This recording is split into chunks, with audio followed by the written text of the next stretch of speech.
Les fortes pluies des semaines passées ont impacté notre département, mais avec, je parle sous contrôle, globalement moins de dégâts que dans d'autres départements. Louis-Michel, bonjour. Bonjour.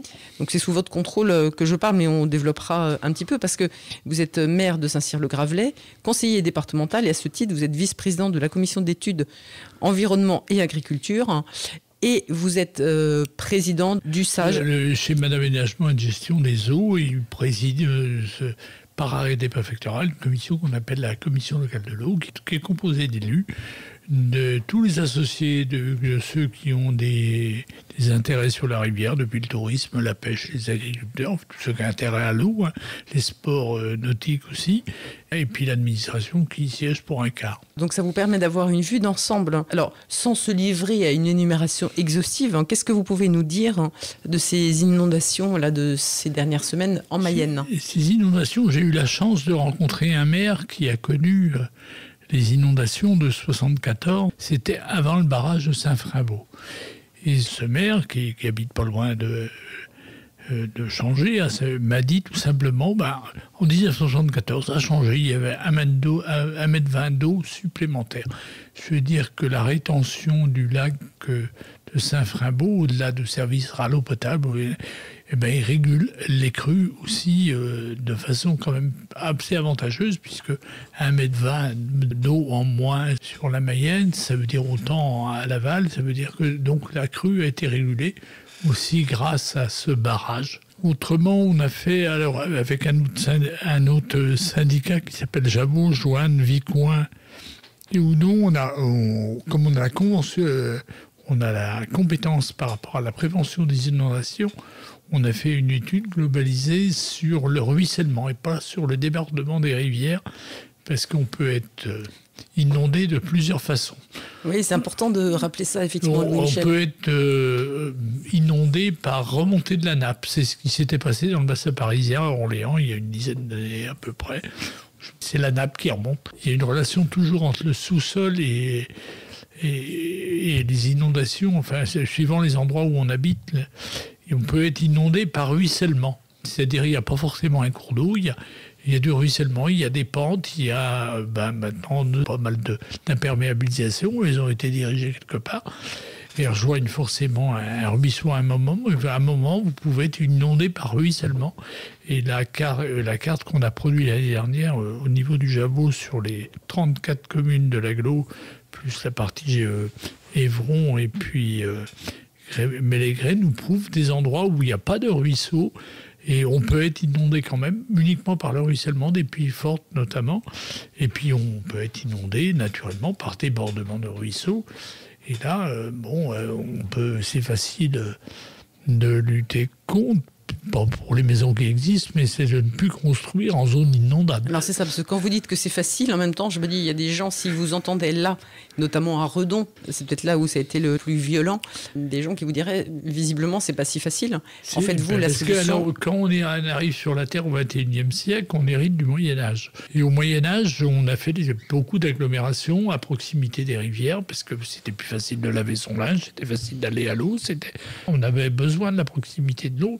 Donc on a plutôt construit la ville au bord des rivières, et puis notamment pour le déplacement des marchandises aussi, parce que la rivière quand même rend beaucoup de services. Et puis on a continué à développer plutôt aux alentours, et puis au XXe siècle, on a densifié, on n'a pas fait attention aux zones inondables. En plus de ça, souvent au siècle passé, on savait qu'on construisait au bord de l'eau, mais on laissait la part de l'eau, c'est-à-dire le rez-de-chaussée, on n'y mettait pas, on mettait pas de voiture, on mettait pas de chambre pour l'enfant, c'était la part de l'eau, elle respirait au cours de l'année. Et puis petit à petit, l'aménagement, on s'est densifié. Dans le sous-sol, on a mis des chambres, on a mis le congélateur, on a mis pas mal de choses. On ne construit plus pour la part de l'eau. On a oublié que l'eau pouvait arriver par les trois façons dont je vous ai décrites avant. Et donc là, c'est pour ça qu'on trouve beaucoup d'inondations. Alors pour lutter contre ça, il y a quelque chose qui n'est pas souvent développé par les fonds Barnier. Il y a des aides qui peuvent arriver par rapport à remonter, par exemple, toutes les prises de courant, changer son habitat, le rendre moins vulnérable. Donc ça veut dire des adaptations. Les prises de courant, il faut les mettre en haut, il faut les mettre en bas. Enfin, il y a des petits travaux comme ça qui peuvent être... Si la communauté de communes, des agglos, syndicats veulent se lancer dans ces programmes, il y a toujours une façon de... Et au-delà de ça, par exemple, Louis-Michel, vous parliez des nappes phréatiques qui peuvent remonter. Qu'est-ce qu'on peut faire contre ça? Alors, pas nous les particuliers, mais qu'est-ce que les agences de l'eau, les nappes phréatiques, qu'elles soient pleines, c'est plutôt bien.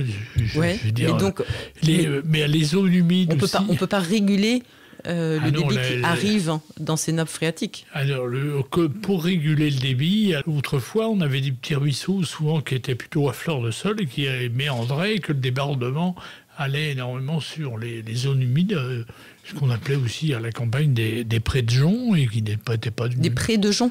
Un pré avec beaucoup d'ajoncs, voilà, qui étaient plus des zones humides et qui n'avaient pas une grande valeur. Ces prés ont été, les 3/4 du temps, drainés. Les ruisseaux étaient enterrés et souvent mis droit. Ça, il y a une accélération de l'eau. En période humide, ça paraît moins parce que on a eu beaucoup d'eau et effectivement, il y a moins eu d'inondations. Je prends par exemple le bourg de Montjean qui avait été inondé au mois de juin 2014, quand il y a eu beaucoup d'eau, en même temps que les crues de Cran. Il était tombé que 60 mm, mais la terre était sèche, tout a roulé vite fait, alors que la même quantité d'eau répartie là, en janvier n'a pas causé de crue.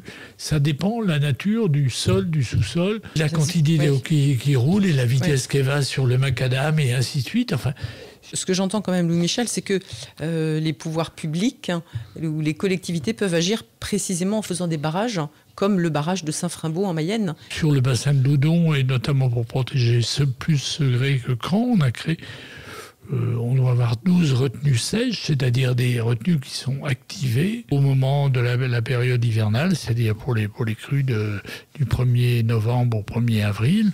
Pour les crues hivernales, c'est-à-dire à un moment, le ruisseau coule toujours le même débit. Et puis s'il y a plus d'eau, on les stocke sur des zones de débordement qui ne sont pas des bourgs, sur de la terre agricole, des prés de fond, comme je vous disais tout à l'heure. Ouais. Et puis ça régule bien les crues et on a beaucoup moins d'inondations de maisons, même si on a eu 30 ou 40 à Saint-Aubin-du-Pavoil, c'est juste à côté de Segré, c'est la partie basse de Segré. Et ça marche. On peut aussi, on le fait, notamment à la rincerie et d'autres étangs, les étangs de Prancé, par différence de niveau de grands étangs. À la rincerie, on stocke 600 000 m3, c'est-à-dire on fait un abaissement préventif au 1er novembre de 20 ou 30 cm, et puis quand il arrive une crue, elle rentre et ça permet de réguler, il y a de la place. On fait la même chose sur le lac de Haute-Mayenne, on le fait au mois de mai. On l'abaisse un petit peu, puis comme ça, s'il y a une crue d'été ou une pluie violente, on peut stocker. Ça peut absorber... pour absorber la différence de niveau. C'est des choses qu'on peut faire. Mais heureusement, notre région n'est pas considérée comme vulnérable. Ce que j'entends, Louis-Michel, et c'est plutôt une bonne nouvelle, c'est qu'en fait, il peut y avoir des moyens de contenir... plus ou moins, quand il y a une vraie politique volontariste, de préparer en tout cas un département à contenir les eaux pour limiter les inondations, même si effectivement il y en a eu un petit peu en Mayenne. En Mayenne, là, qu'est-ce qu'il y a eu comme inondation? Donc, quelques villages, vous disiez quelques... Oui, quelques villes sur Cran, des maisons surchangées, enfin, puis Saint-Jean-sur-Mayenne, voilà, les débordements habituels qui sont mis dans un plan, parce que les communes qui sont au bord des rivières font souvent un PPRI, de plan de prévention, par rapport au risque d'inondation. Et donc tout ça, c'est des moyens qui... Je voudrais dire quand même quelque chose qui s'adresse à tous les propriétaires le long des rivières. Il ne faudrait pas oublier que la partie commune n'est que l'eau. Ce qui est privé, les bords de la rivière et le fond de la rivière appartiennent à des propriétaires. Et qu'on est souvent confrontés, nous qui gérons les rivières, à beaucoup d'embâcles. Des arbres qui ne sont pas entretenus, qui se détachent de la rive et qui vont boucher des des ponts, qui vous bouchent des bus. Et alors là, à partir du moment où il y a des arbres flottants qui dérivent, ils peuvent faire un amas et puis faire un débordement vraiment excessif, non contenu du fait qu'ils bouchent un pont. J'aurais tendance à appeler tous les citoyens, tous les propriétaires, tout ça, à entretenir toutes les bordures de manière à ce qu'il y ait le moins possible de bois à la dérive et qui obstrue le bon écoulement, quoi. Eh bien, j'espère que vous serez entendu, Louis-Michel. En tout cas, merci beaucoup de ces éléments qui nous permettent de dire qu'il y a des choses que les collectivités peuvent mettre en œuvre pour limiter les inondations, même si ce n'est pas forcément si simple que ça. Mais en tout cas, ça donne des pistes Je rajoute à dire que la compétence qui nous a été donnée par la politique gémapienne en direction plutôt des communautés de communes qui délèguent à des syndicats de bassin ou qui ne délèguent pas, c'est la prévention des inondations. Tout mettre en œuvre pour prévenir les inondations. C'est pas quand un fait existe et qui est dû à une cause humaine, c'est aux propriétaires de réparer. Je veux dire, c'est la prévention de tout faire pour que ça n'arrive pas. Et le document d'urbanisme est effectivement aussi un bon élément pour dire ne construisez pas dans les zones inondables. Et ça, vous disiez ça, de prévenir les inondations, du coup, c'est une compétence